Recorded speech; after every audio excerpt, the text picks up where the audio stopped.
Gracias por estar con nosotros en su programa semanal En Serio, en donde le llevamos a usted la información, la entrevista y el análisis de los temas que marcaron la semana y que van a estar generando polémica durante los próximos días.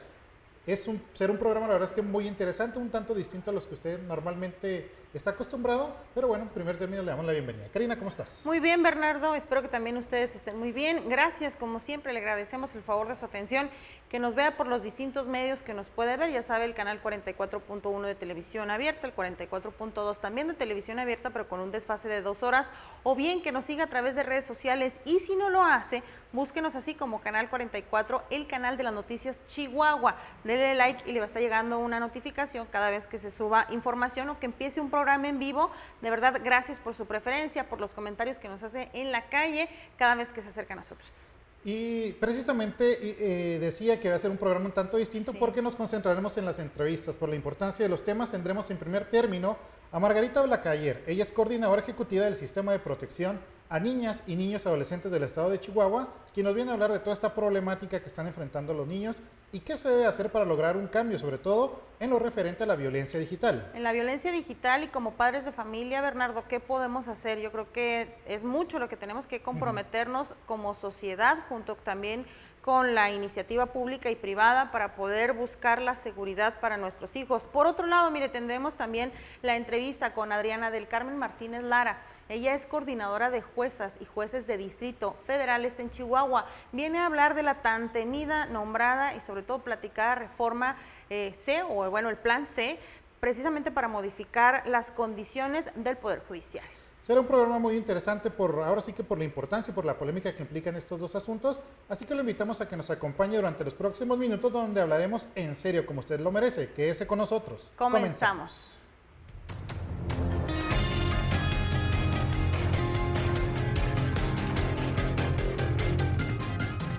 Gracias por seguir con nosotros aquí en Canal 44, en donde semana a semana hablamos en serio como usted lo merece. Y un tema importantísimo, no de la actualidad, ¿no?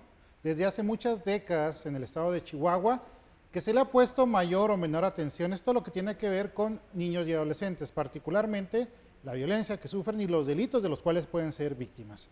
Y para hablar y concientizarnos de esta problemática, invitamos el día de hoy a Margarita Blacayer. Ella es actualmente la coordinadora del Sistema Estatal de Protección Integral de Niños, Niñas y Adolescentes de Chihuahua, SPINA por sus iniciales, a quien le damos CIPINA, corrijo, a quien le damos la bienvenida. ¿Cómo estás, Margarita? Muy contenta, gracias.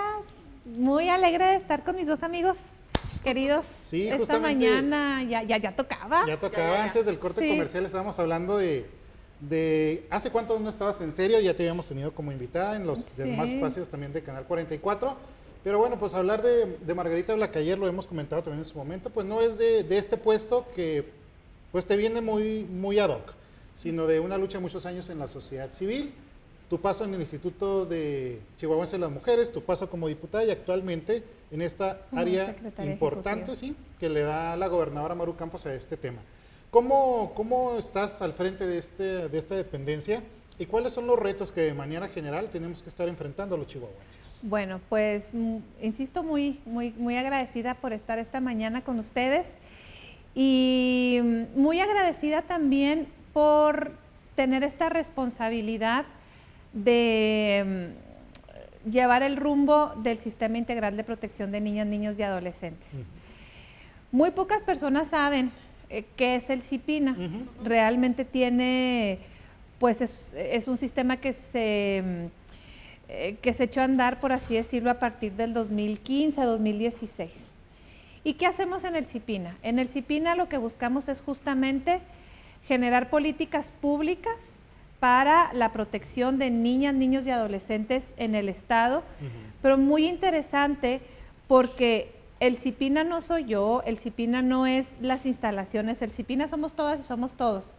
El reto que tiene este sistema es involucrar a organismos de la sociedad civil, involucrar a personas que se dedican a todo lo que es el comercio, empresarias, empresarios, a la academia, el gobierno en los 3 niveles y poderes, y algo bien importante, ciudadanía. Si usted nos está viendo ahorita y tiene algún interés, alguna inquietud, algo que diga, Mague, Me gustaría que esto se hiciera para las niñas, para los niños, para los adolescentes. He visto, para eso está el sistema. Claro. ¿Y cómo funciona? Pues funciona a través de comisiones. Está, digámoslo, como el consejo, que es el sistema, pero además se desprenden comisiones. La comisión de protección, la comisión de primera infancia, la comisión de eliminación de tipos de violencias, y así nos vamos. Derecho que existe de niñas, niños y adolescentes, comisión que le ponemos.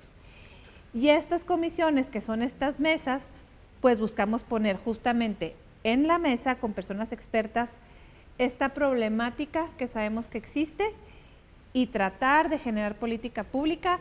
Si vemos que no está tipificado en el Congreso, pues ¿cómo le hacemos para que exista una ley? Claro. Si vemos que no está regulado a nivel general en alguna institución, pues órale, tocamos la puerta y así nos vamos, la verdad, muy contenta. Margarita, yo creo que hablar de la problemática de niñas, niños y adolescentes, pues es una situación muy vasta, muy amplia, y yo sí hago un comparativo particularmente con Estados Unidos, en donde de manera general este tema de los niños, niñas y adolescentes quizá tengan más avances hasta en cuestiones graves, como por ejemplo es que se pierda un niño en un supermercado. Y que inmediatamente se activa el protocolo. Y que inmediatamente se activa un protocolo. Podemos también, en la misma actuación de la policía, que en horarios escolares al ver a niños los tiene que abordar y preguntar que por qué están fuera de las aulas. Y aquí en México vemos que no están desarrollados quizá ni esa conciencia social ni esas políticas públicas del todo. ¿Qué tanto nos ha faltado o por qué consideras que de alguna manera este asunto había quedado un tanto relegado? Yo creo que como Estado, miren, les voy a compartir algo que es muy importante. En días pasados estuvo la encargada del despacho del CIPINA Nacional, sí, la licenciada Constanza Torte, es la segunda vez que viene. Y la verdad es que se fue sorprendida. ¿De qué? Tenemos que sentirnos muy agradecidas y les voy a decir por qué. Se sorprendió del poder que tienen los organismos de la sociedad civil en nuestra comunidad, se sorprendió de la forma en que están organizadas entre ellas mismas y cómo se trabaja de manera conjunta gobierno y sociedad civil. Okay. A nosotros nos pudiera parecer igual y anormal que existan estas intervenciones, que exista FECHAC, que exista FICOSEC, que exista INDEX, que existan, por ejemplo, promesa educativa, casas de cuidado diario, paz y convivencia ciudadana, o sea, que realmente para nosotros ya es normal. Pero luego vas a otros estados, vas a otros lugares del país y te sorprendes porque no existe esta colaboración. Entonces, okay, como Estado, honestamente, en cuanto a coordinación, estamos muy bien. Siempre se puede estar mejor, pero estamos muy bien. Ahora, algo que yo les quiero compartir y que me siento muy contenta es que por primera vez en la historia de Chihuahua se pudo generar una consulta de niñas, niños y adolescentes a nivel estatal, en donde 44,000 niñas, niños y adolescentes de 66 municipios del estado nos dieron esta oportunidad de escucharles, ahora sí que de ejercer su derecho a la participación. Y como nunca antes, o sea, de verdad es un hecho histórico aquí en nuestro estado. Y te sorprendes, Karina, porque lo que proponen, lo que dicen, lo que les preocupa, lo que sueñan, pues va muy aparejado a lo que las personas adultas, pues vemos y proponemos, ¿no? Pues en es que seguridad, fuimos niños. Exacto. En algún momento, y aunque creo que nuestra madurez también nos va limitando un poquito en la parte creativa, ellos de alguna manera tienen como una mente muy creativa y muy fijándose en idealismos. Yo recuerdo desde niña que nos ponían estos ejercicios como cívicos por parte de los institutos, en donde votabas por tus derechos, pero luego yo no sabía en qué acababa esto. O sea, yo hasta ahorita de verdad que no sé en qué terminaban, como esos pequeñas votaciones que llegabas a realizar a través de los institutos electorales. ¿Qué tanto se llevan o qué tanto ustedes consideran precisamente estas votaciones o cómo es que se lleva a cabo estas consultas con los niños de todo el estado? Pues honestamente es un compromiso que ya tenemos, o sea, no hay forma de no hacer nada. Una de las donde dicen haber visto o vivido o sentir más violencia, ahorita el 39% es en las redes sociales. Okay. Adolescentes. Niñas, niños y adolescentes, O sea, estamos hablando de un contexto general. Nosotras en la Comisión de Eliminación de todo tipo de violencias se aprobó por unanimidad que el tema central del CIPINA en cuanto a prevención y eliminación de violencia es justamente la violencia digital. Ahí ya le estamos dando una respuesta a este 39% de personas, que yo quiero decir que las niñas y los niños son el presente, no son el futuro. Como que también tenemos que quitarnos ya esa idea, es que son el futuro. No, viven aquí, viven ahora, son personas en distinta etapa evolutiva, pero están aquí en el presente. Entonces, por ponerte un ejemplo, ¿en qué quedó eso que dijeron en la consulta? Pues ya está echado a andar el carrito, ya estamos buscando que en el Congreso exista esto, porque no existe. Ya estamos generando estrategias de prevención en los centros laborales, ya se está capacitando a las personas del sistema sobre qué es la violencia laboral, la violencia digital, cómo funciona, etcétera, etcétera. Entonces, bueno, pues ahí vamos. Y luego, otra cosa que nos dicen, el tema de la infraestructura en las escuelas, de agua, saneamiento, etcétera. Pues ya existe también una mesa, que es la mesa Watch, que la trabaja Gobierno del Estado junto con UNICEF, en donde buscamos, de acuerdo a los objetivos del 2030 de las Naciones Unidas, que en el 2030 pues todas las escuelas cuenten justamente con el servicio de agua, saneamiento, drenaje, y así nos vamos. O sea, como que todo lo que hemos visto, pues ya estamos o encaminando en las comisiones o viendo por dónde más ya se está generando esta estrategia. Pero resulta complicado, ¿no? O sea, yo entiendo que hasta este momento está una cuestión de visibilización. Lo que no se visibiliza no se puede combatir, pero todavía falta en materia legislativa para de alguna manera tipificar la violencia digital. Hay ciertos casos en los que sí, se desprendió la ley Olimpia o varias leyes que se han determinado a nivel nacional, pero resulta muy complicado porque incluso si lo revisas a nivel mundial, es que no poder hay, regular, no existe no una hay. regulación a nivel mundial. Está la ley Olimpia en cuanto a violencia de género, pero en violencia digital de niñas, niños y adolescentes detectamos una iniciativa en el Senado, otra iniciativa en el Poder Legislativo Federal, pero no hay nada más específicamente en niñas, niños y adolescentes. Entonces, pues la verdad que para nosotras es una oportunidad muy padre de dejar un legado, de poder hacer algo y que sabemos que es el aquí y el ahora. O sea, vamos por la calle y vemos pues que todos andan con sus aparatos y que al final no se trata de satanizar,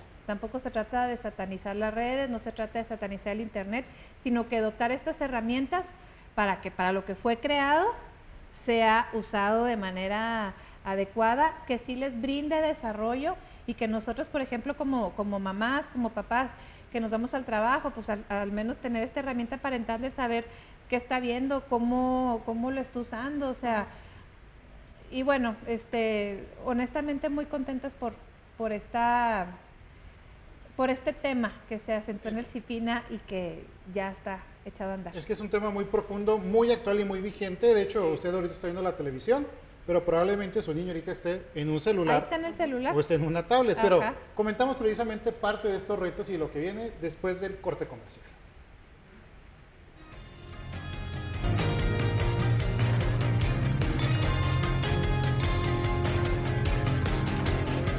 Seguimos hablando en serio aquí en Canal 44. Estamos con Margarita Blacayer. Ella es la coordinadora del Sistema Estatal de Protección de Niñas, Niños y Adolescentes del Estado de Chihuahua.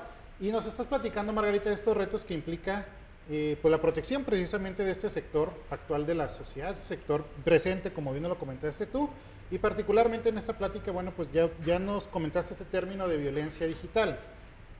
Pero ahora sí que haciendo una reflexión como padre de familia, haciendo una reflexión de quiénes son las personas involucradas, que bueno, yo creo que está muy penalizado y además que bueno, el abuso de cualquier tipo de en la mayoría de su caso, de un adulto hacia un niño, pero muchas veces esta violencia digital viene de niño a niño, o sea, viene de adolescente a adolescente o de adolescente a niño, y bueno, aquí ya nos metemos en un entramado legal porque precisamente, y aquí no sé ni cómo calificarlo, pero hemos visto una laxitud muy grande de los organismos públicos hacia el sector infantil, y un ejemplo muy claro pues es por ejemplo el tema de las escuelas, ¿no?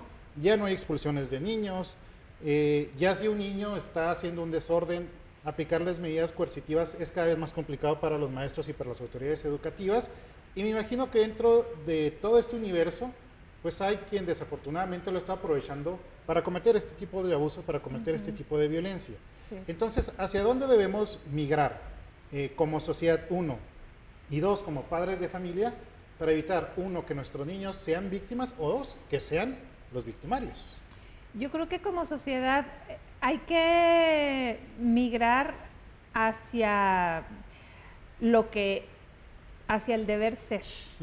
Luego existe una línea muy delgada entre límites y consecuencias, a no querer poner estos límites y estas consecuencias que luego no se comprenden, y lo vuelvo a decir, que estos límites y estas consecuencias son quienes efectivamente forman el carácter, la voluntad, La por conducta. ejemplo, o sea, se nos olvida mucho este poder tan grande que tiene la voluntad y que cómo se puede ir formando desde el momento en el que naces. O sea, el ejemplo de ir en el camión o estar en la calle y tengo sed, a ver, ahorita que lleguemos a la casa, tomas agua. Ir trabajando esos pequeños avances en la voluntad ayuda mucho a fortalecer el carácter, que luego el fortalecimiento de carácter pues te convierte en una buena ciudadana, ciudadano en general, ¿no? Pero hablando de este tema en específico, en el CIPINA tenemos gran coordinación con la Comisión Estatal de Derechos Humanos, con la Secretaría de Educación, y hemos generado estas reuniones justamente para, pues primero para conocer, porque pues uno no llega conociendo todo, Claro. y también para ver de qué forma podemos abonar para que desde que los reglamentos internos de las escuelas pues vayan aparejados también a todo lo demás. Más salió un poquito del tema, pero al final vamos a llegar a este punto. A ver. Instalamos una comisión especializada en la industria y responsabilidad social para la niñez. Esto es, las grandes empresas, Index, Intermex, nos permiten llegar a la vida de las personas que colaboran en ellas para platicarles sobre muchos temas, sobre todo de prevención. Uno de los temas que se acordó llevar es justamente el tema de responsabilidad familiar en la seguridad escolar. Okay. ¿Por qué? Porque luego, Bernardo, justo sucede eso, sucede algo en las escuelas o se sale de control alguna situación y dicen, es que solamente es responsable la escuela, o ¿quién tiene la responsabilidad? Yo creo que es una responsabilidad compartida. O sea, es importante que como personas cuidadoras sepamos qué está sucediendo en el ámbito escolar, que nos informemos bien y que podamos platicar con nuestras hijas e hijos sobre eso. Pero, si nos damos a la realidad, pues muchas de las personas no son compatibles los horarios. Por ejemplo, están en la tarde las hijas e hijos y en la mañana trabajas o viceversa, y luego se vuelve un poco complicado involucrarte en temas escolares. Sí, es que te estoy escuchando, Margarita. Bueno, adelante, Sí, adelante. No, o sales ya del trabajo pues cansado, con otras cuestiones más que para ti pueden ser más importantes o de atención inmediata, y vas rezagando esto. Entonces, volviendo a este tema si encontramos estos lugares, estos puntos, estos grupos en donde efectivamente podamos informar cómo se produce los conflictos escolares, cómo prevenir los conflictos escolares, cómo detectar si está existiendo bullying hacia una de tus hijas o hijos, si tu hijo es el que está haciendo el bullying en un área cómoda, tranquila, que si bien es tu área laboral, pero no estás concentrado más que en eso, creo que vamos a avanzar muchísimo. Y sobre todo, ya para terminar, si se les presentan todas las autoridades, por decir, la Comisión Estatal de Derechos Humanos sirve para esto. La Secretaría de Educación te puede ayudar en esto. Los consejos técnicos, tal. O sea, como que hilar todo en un solo lugar y llevar esta información. No sé si me explique. Sí, fíjate que sí, pero es que el tema es muy complejo, es muy amplio, se me están viniendo muchas cosas a la mente. Nos vamos a volver a quedar cortos con la entrevista, Margarita, pero particularmente en eso que estás tú diciendo, en otros países, particularmente en Argentina, nos podemos ir a otros casos, ya es un debate público el tema, por ejemplo, de la disminución de la edad penal para poder sancionar aquellas conductas, principalmente de adolescentes, que tergiversan o dañan a niños y adolescentes. Es un debate que ya se está dando y que aquí de alguna manera en México lo hemos rezagado. Pero aquí yo no quiero dejar pasar este tema porque me parece muy ilustrativo. Ahorita en el corte comercial, platicando con Karina, decías algo de que están llevando precisamente las herramientas de control parental, que actualmente lo tienen todos los celulares, pero que muchos padres de familia no saben cómo instalarlas, no saben qué hacer, le sueltan el celular a su hijo, así sin los controles parentales, y entonces están expuestos a un mundo de información, a un mundo de peligros, cuando se pudo haber evitado desde un inicio. ¿Cómo le están haciendo uno para que estas herramientas lleguen a los padres de familia y que quienes nos están viendo actualmente puedan decir, oigan, yo le quiero dar un celular a mi hijo, pero necesito que me ayuden para que mi hijo no caiga en riesgos? Sí, justo acabamos de lanzar una campaña la semana pasada, así con tips muy específicos ahora que están de vacaciones. Los niños. Ajá, que se encuentran de vacaciones y que uno está en el trabajo. Y uno de los tips es justamente eso, o sea, investiga los controles parentales porque probablemente, o sea, hay muchos, de verdad, investiguen el tiempo que perdemos en platicar luego en los chats, lo podemos invertir una horita en investigar esto. Hay gratuitos, hay unos que no son gratuitos, pero aquí la idea es llegar con esta información, insisto, pues a toda la población que se pueda llegar. Ahorita estamos muy enfocadas en el sector de la industria, antes conocido como las maquiladoras, lo cual le agradezco muchísimo a Index que nos abra las puertas para hacerlo.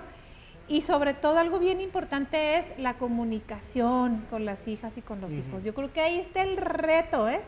Uno de los grandes retos es comunicarnos y saber con quién platican, que se sientan con esta seguridad de acercarte contigo. Oye, es que fíjate que estaba jugando X juego y pues se me apareció alguien y me dijo esto o pasó lo otro. O sea, ese también es un reto. Los controles parentales están como tecnológicos y hay que hacerlos.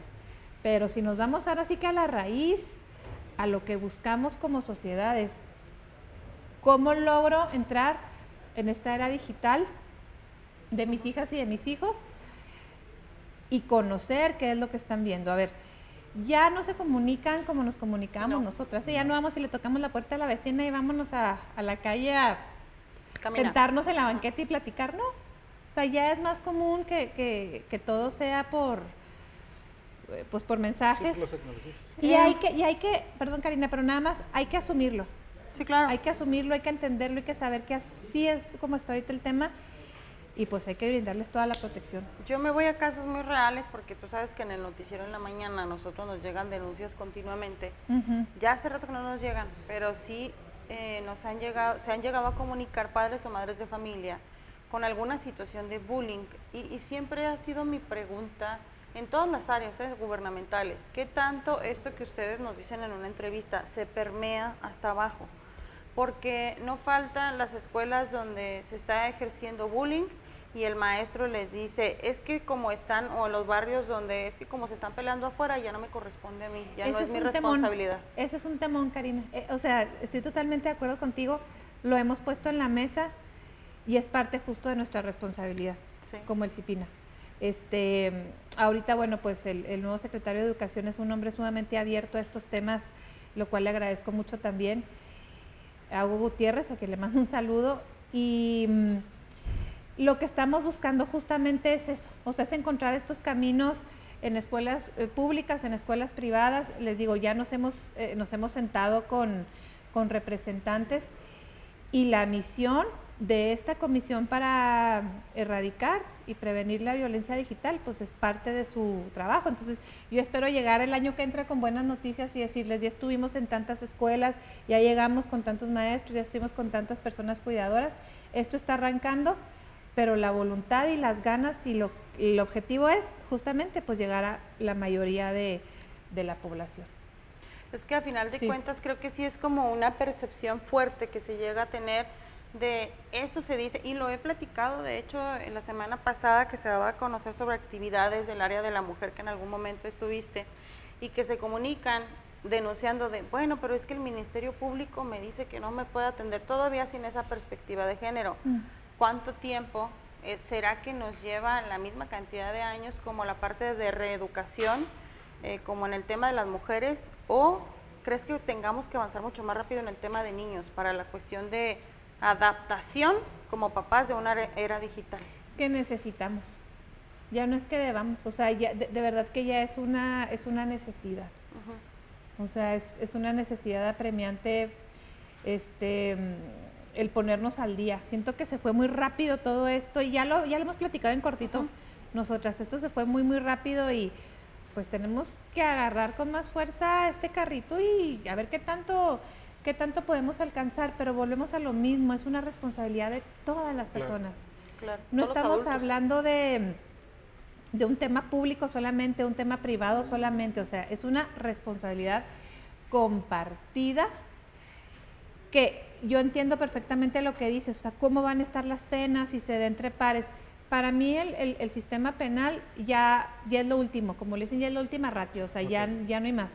Tenemos que enfocarnos mucho en la prevención, o sea, cómo prevenimos, cómo efectivamente comunicamos para que esto no suceda y de qué manera nos ponemos de acuerdo, porque sí, o sea, dicen es que, a ver, estaban haciendo bullying en el chat del salón, pero pues es el chat, no es, o sea, como que sí hay muchas cosas que es necesario meterlas en carril. Sí, yo creo que la autoridad ahora sí tiene que empezar a ejercer ese nombre de autoridad, porque pues ahorita tenemos una autoridad de manera general muy temerosa, particularmente tratándose de niños, pero estamos avanzando. Sí, están avanzando, verdad, mira, pero no estamos exentos, lo que es que ya tenemos que mandar a corte, sí, de que como padres de familia les demos un dispositivo. Muchas personas dicen, no, es que yo nunca le voy a dar un dispositivo a mi hijo, lo que pasa es que todavía no lo tienes, deja que lo tengas, vas a ver que se lo vas a terminar por entregar. Claro. Aquí mi recomendación es, pues nada más hacerlo con controles parentales en lo que investigas. Pero Exacto. Margarita, nos tenemos que despedir, gracias. nos quedamos muy cortos. Ay, no, te ya tan invitamos rápido. pronto, te invitamos pronto para que nos informes más sobre estos temas que me parecen muy importantes, porque yo sí coincido, o sea, ya una persona de 18 años difícilmente se puede corregir. Los buenos ciudadanos se tienen que formar. Claro, no, y nada más rápido, o sea, nuestra gobernadora Maru Campos está súper apostada en este tema, a ella sí no le tiembla la mano cuando se trata de hacer lo que tenga que hacerse, entonces pues aquí estamos dando batalla y trabajando todos los días y muchas gracias. Gracias de nueva cuenta, Margarita. Margarita, y es así como nosotros vamos a una pausa y regresamos.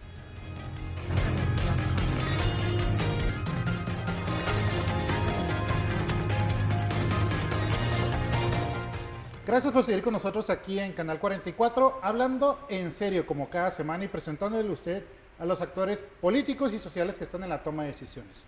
Y un tema que ha estado en el ojo del huracán ya desde hace muchas semanas, es más, de diario podemos decir, en el tema de la opinión pública, es lo relativo a la reforma al Poder Judicial impulsado por el denominado como Plan C.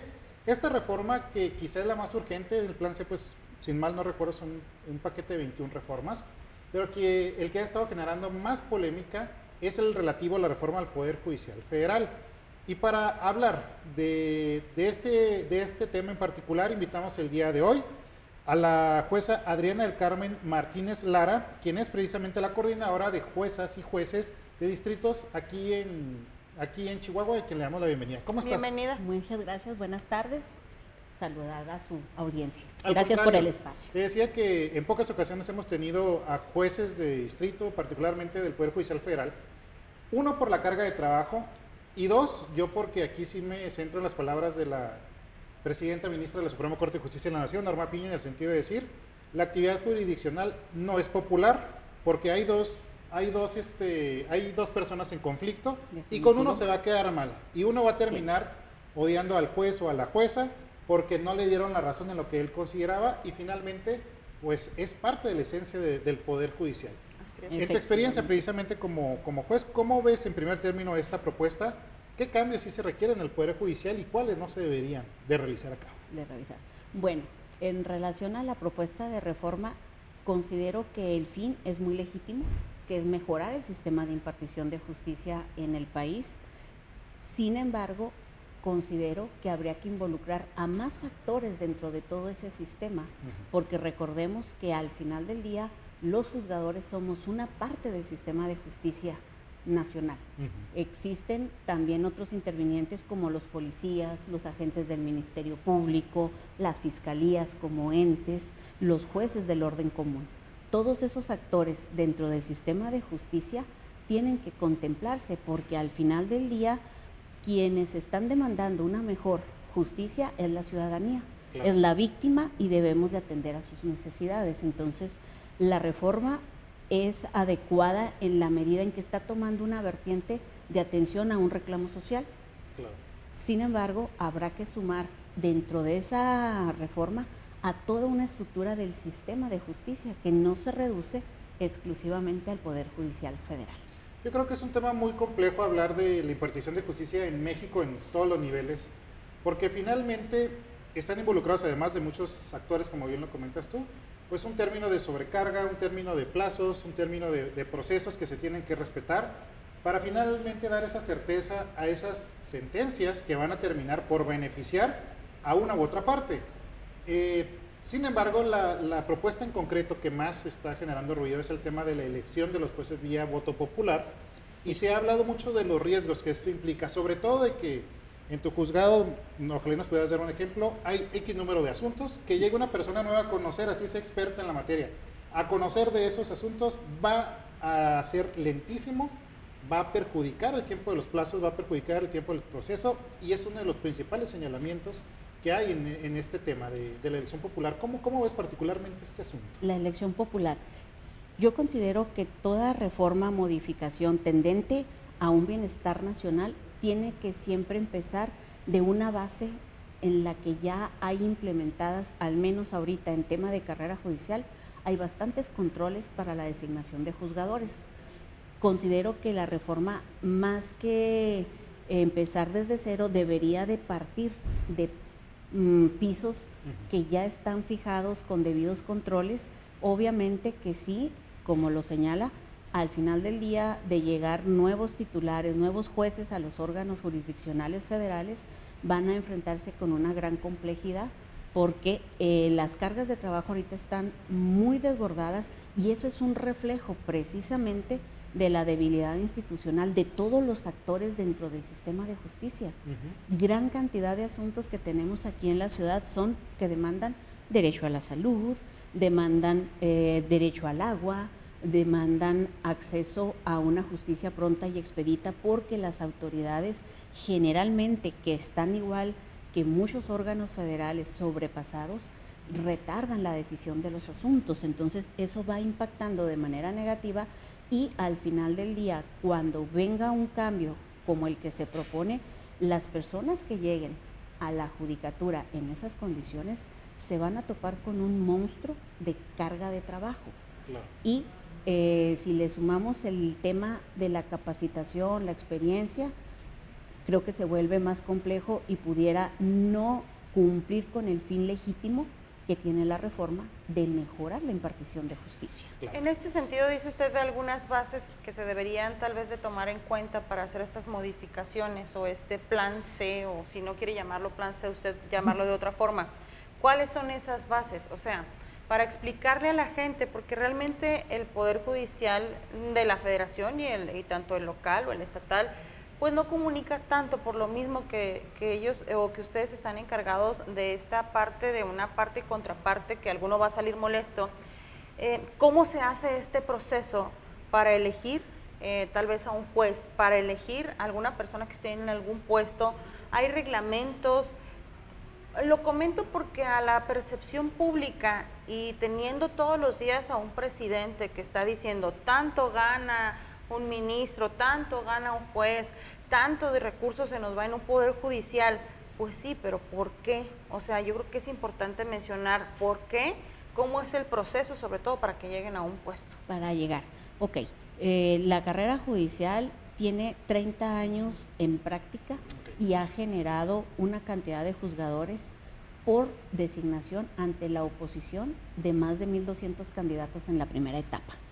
Okay. Generalmente el Consejo convoca un concurso en el que aproximadamente entre 1,000 y 1,200 personas se inscriben para concursar. ¿Y son concursos nacionales? Sí, se apertura. Obviamente que la carrera judicial privilegia a los miembros del Poder Judicial de la Federación para asegurar la capacitación constante y la vocación, porque este tema también es de vocación y de estudio, es una combinación creo que bastante perfecta.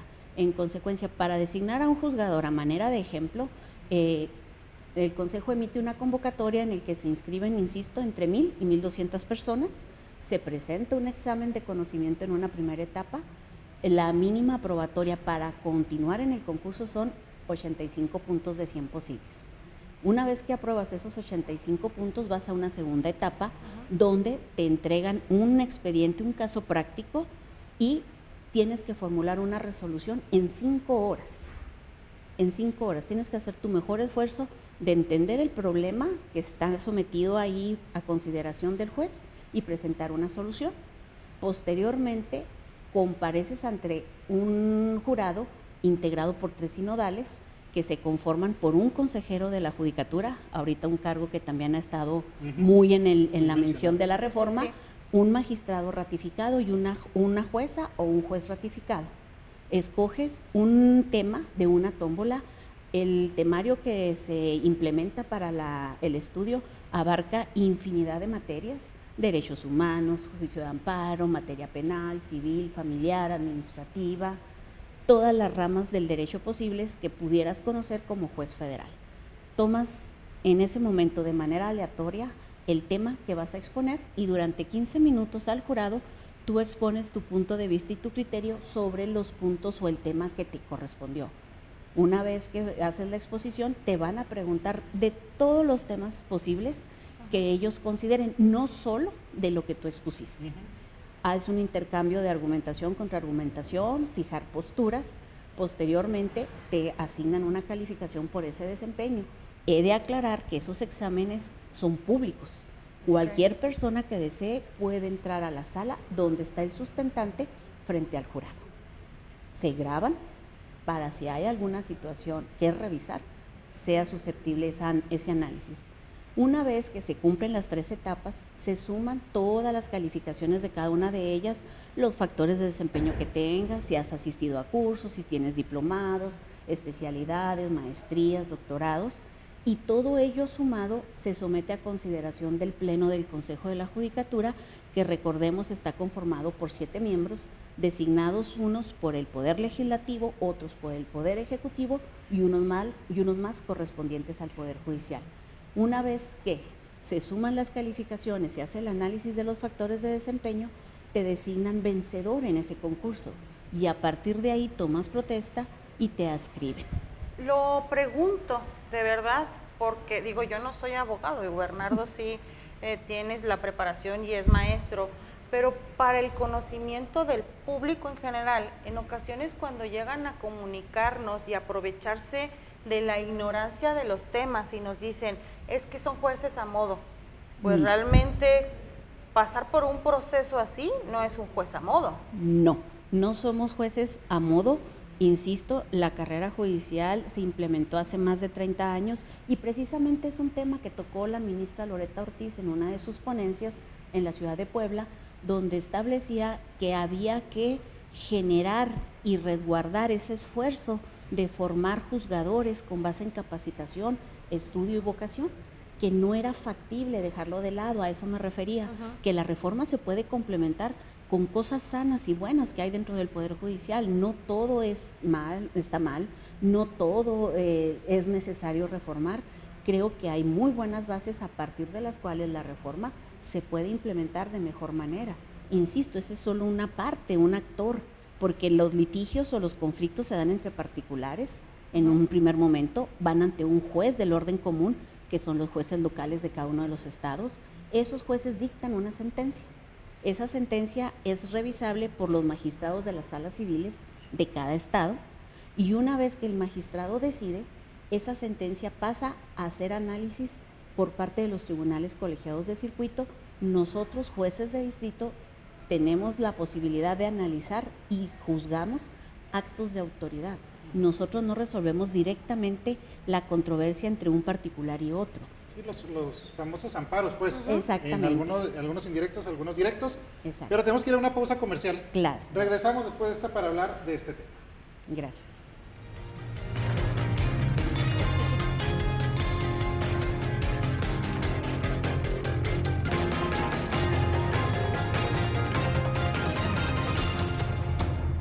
Seguimos aquí en Canal 44 y le invitamos a que vea toda la programación de Canal 44 a través de nuestras diferentes plataformas, de nuestras redes sociales. Y le recuerdo que este programa lo puede ver también con 2 horas de diferencia a través del canal 44.2. Estamos hablando con la jueza Adriana del Carmen Martínez Lara, que es la coordinadora de jueces y jueces de distrito aquí en el estado de Chihuahua, hablando de esta propuesta de reforma al Poder Judicial, que ahora sí que como abogado particularmente mi posición es muy clara que no debería de haber elección vía voto directo por los riesgos que esto implica.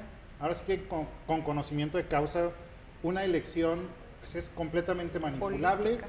Pueden llegar personas no idóneas y eso no significa que en el Poder Judicial todos sean unas peritas en dulce, que todos del Poder Judicial sean incorruptibles, pero eso lo podemos trasladar a cualquier poder, al ejecutivo, al legislativo y a todos los gremios. O sea, no, el tema de la corrupción no es un tema exclusivo de un poder, sino que desafortunadamente muchas veces es una condición humana. Y yo sé que bueno, pues el que tú estés aquí es muy significativo porque tuvo que haber una plática interna entre ustedes, entre los jueces, y decir, bueno, tenemos que socializar, que era parte de lo que decía Karina, tenemos que informar, tenemos que dar la cara, porque consideramos que algunos temas no se están haciendo de la manera correcta. Y aquí yo sí me remito un tanto a la academia, a las clases. Yo siempre les he dicho, desafortunadamente, el poder ejecutivo, o entiendas el poder político, termina por incidir en el poder judicial. Algunas veces uno como maestro trata de imprimirles ese amor por la justicia a sus alumnos, por la Constitución, pero desafortunadamente la realidad nos dicta que muchas veces el peso político termina por incidir en decisiones de carácter judicial. A lo largo de tu trayectoria, jueza, ¿qué nos puedes comentar de cómo le hacen los jueces, cómo le hacen para sortear esas presiones que vienen, a veces del poder político, a veces del poder económico y también decirlo aquí, a veces del mismo crimen organizado, para incidir en las sentencias y esa valentía que tienen que tener los jueces que quieran hacer bien su chamba, que quieran hacer bien su trabajo? Okay. Bueno, a lo largo de mi experiencia como juzgadora, tengo 4 años y medio designada jueza de distrito, con toda honestidad, nunca he recibido una llamada, una indicación, ni siquiera una presión. Probablemente eso se deba a que en la actualidad el tema de los procesos penales federales cambió al nuevo sistema y son jueces especializados quienes se dedican a ese tópico. Nosotros en el ámbito del juicio de amparo indirecto propiamente es improbable y hasta el momento, con toda la honestidad lo digo, nunca he recibido ni una llamada, ni una indicación, ni siquiera una presión.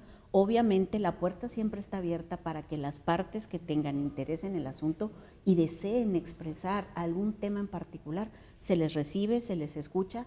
Sin embargo, la postura del juzgador es hay que resolver con base en las pruebas, en el expediente, en lo que existe en el juicio.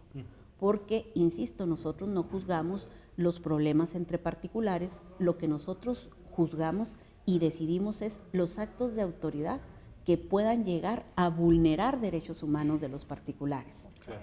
Por ejemplo, el asunto del acceso al agua, pues ahí se juzga el actuar de las autoridades conducentes en cuanto a que si proveen o no de manera correcta ese recurso vital para la sociedad en colonias populares desaventajadas, donde además existen personas con discapacidad, personas en un estado de pobreza extrema y que al final del día es obligación del Estado proveer de ese derecho. Entonces, la situación de un juzgador, como bien lo señalas, hay que ser valientes en la toma de la decisión porque debemos de ser conscientes y creo que todos los juzgadores, compañeros de este circuito y a nivel nacional, estoy cierta, tenemos muy claro que atrás de un expediente, de un grupo, un conjunto de documentos, existen vidas de personas. Claro. Existen vidas de personas, hay que tutelar su derecho a la salud, el derecho a la vivienda, a la educación, a ser escuchados en un juicio con las formalidades debidas, permitirles defenderse de los reclamos de la parte actora y todo ello conlleva obviamente un estudio acucioso o con base en un grupo de colaboradores que están en los juzgados, que son los señores secretarios, que llevan a cabo un estudio preliminar del asunto, formulan un proyecto de sentencia y el juzgador, como en su parte decisoria, es quien adopta la resolución de conceder o negar el amparo. Es que hablaba de este tema de valentía, porque finalmente pues es una carrera judicial, como bien nos lo estás comentando, pero aquí insisto, me sale como que la vena de abogado. Al publicitar, al llevar a elección popular un tema de quién va a estar en la titularidad de un juzgado, de una sala, de la misma Suprema Corte, pues entonces entran factores externos que actualmente no están invadiendo, que no están ingiriendo en el Poder Judicial. Exacto. Entonces, es una de las propuestas que yo más riesgo le veo. Claro, pues finalmente es un tema que se está moviendo, y aquí coincide con un poco quizá con lo que decías al principio, de que se están llevando a cabo estos foros, donde sí hay algunas participaciones importantes, pero que pareciese más un formalismo que quieren cumplir para decir, bueno, es que hicimos los foros y ahora sí va la reforma, como si en realidad hubieran escuchado a los expertos. Exacto. Creo que nuestro deber como juzgadores federales radica en dar a conocer a la sociedad. En algún momento se pensaba que solo con la emisión de las sentencias era la forma que el juzgador se comunica con la sociedad. Al final del día estamos en una situación donde advertimos que eso no es factible y se ha reconocido a nivel institucional donde la comunicación de los juzgadores con la sociedad no ha sido la mejor de las formas. No ha sido suficiente. No ha sido suficiente, a pesar de que nuestras sentencias en el día a día vayan creando y construyendo una realidad social para las personas que acuden al juicio de amparo, personas que requieren una intervención quirúrgica de urgencia y que las instituciones de salud, por la situación que atraviesan, no es factible que se la brinden. El juzgador de amparo está al pendiente requiriendo hasta que se logra esa atención médica. Entonces, probablemente solo se acerque uno a la sociedad en aquellos casos donde haya la necesidad de ir hasta el juicio de amparo, mientras la sociedad considero que se mantiene un poco ajena a toda la labor que lleva el Poder Judicial Federal, los tribunales federales. Sin embargo, sí hay que ver y tener cuidado en que no incidan esos factores externos en los juzgadores. Creo que, ya dieron en el clavo en esta parte de comunicar. Siempre lo he dicho yo en materia política, que lo que no se comunica es como si no se hiciera. Y luego después tenemos a una persona que sí hizo un análisis durante más de 18 años de cómo ir modificando un país a través de la palabra y de la oratoria, y de cómo a través de la tergiversión de la información, porque ni siquiera en ocasiones es mentira, es como agarrar un poquito de verdad y luego le pego otra cosa que es socialmente permeable entre la gente para demeritar una figura o incluso todo un poder como es el Poder Judicial. Lo traigo a colación porque tan solo esta semana pasada se da, sobre todo se habla mucho estas semanas pasadas sobre la situación que se da con los cambios de medidas cautelares, donde se solicita a través de precisamente la Suprema Corte el cambio de medida cautelar de prisión preventiva en México, y luego se pone el grito en el cielo y que eso es lo principal, ¿no? O es cuando se detiene a una persona y se empieza como a perseguir. Pero siendo muy sincera, y yo sí me considero la voz del pueblo porque no soy abogada, porque no conozco, cuando te dicen que tienes simplemente una demanda, tiemblas. Entonces, de por sí, el hecho de acudir a un juzgado de primera instancia, es más, a un careo en el tema del Ministerio Público, nos resulta amargo, nos resulta difícil. Sí se ha considerado, independientemente de, que también no sabemos cómo va a quedar, si va a pasar o no el tema de la reforma judicial, muchos dicen que sí, de la importancia que tiene que se socialice la actividad que ustedes realizan. O sea, que se comunique de manera social y palpable, no con argumentos jurídicos, sino hasta con figuritas en la tele de qué es lo que se hace al interior de un juzgado. Exactamente. Al interior del juzgado, de verdad, hay una cuestión de trabajo y de compromiso de todos los integrantes de la carrera judicial, porque recordemos que ahora las personas que se les denomina escribientes en los juzgados del orden común, acá en el Poder Judicial Federal se les llama oficiales judiciales. Ya son parte de la carrera judicial, se profesionalizó a partir de la normativa. Ahorita me preguntabas que si había reglas, que si había leyes. Sí, hay una ley de carrera judicial que se emitió en 2021, está también la ley orgánica del Poder Judicial de la Federación, y todo ello fue encauzado para efecto de mejor capacitar a los elementos del Poder Judicial de la Federación. En consecuencia, sí hay que socializar la labor que se hace. Muchas personas desconocen que los juzgados tenemos guardias por semana asignada a cada uno de nosotros 24/7. De lunes a lunes, el juzgado al que corresponde esa guardia está al pendiente de todos los asuntos que puedan ameritar un acuerdo inmediato. Pueden ser 1, 5, 7 de la mañana, 11 de la noche, y el secretario que está cuidando de recibir todas esas peticiones, porque incluso hacemos uso de una comparecencia para presentar una demanda de amparo, estamos disponibles. Hay días que no se duermen, hay días que hay que estar al pendiente de darle seguimiento a esos asuntos, sobre todo si se trata de derecho de la salud. Hace poco correspondió en el juzgado conocer a un asunto de desaparición forzada de un joven, que afortunadamente a la vuelta de 1 semana y media, con toda la actividad que desplegó el juzgado, enviando oficios a todas las autoridades que pueden tener intervención y que deben de llevar a cabo la búsqueda de personas en esas condiciones, se logró que esta persona fuera reincorporada a su núcleo familiar. Entonces es alentador ver que ante una situación de violencia imperante en el país, se pueden rescatar personas en esas condiciones. Sí, yo creo que son desde los temas muy pequeños hasta los más graves, porque es en particular, bueno, pues está el riesgo no solo de la libertad de la persona, sino seguramente de la vida. Exacto. Entonces, esa es precisamente la función que tiene un juez. Pero bueno, pues está este debate.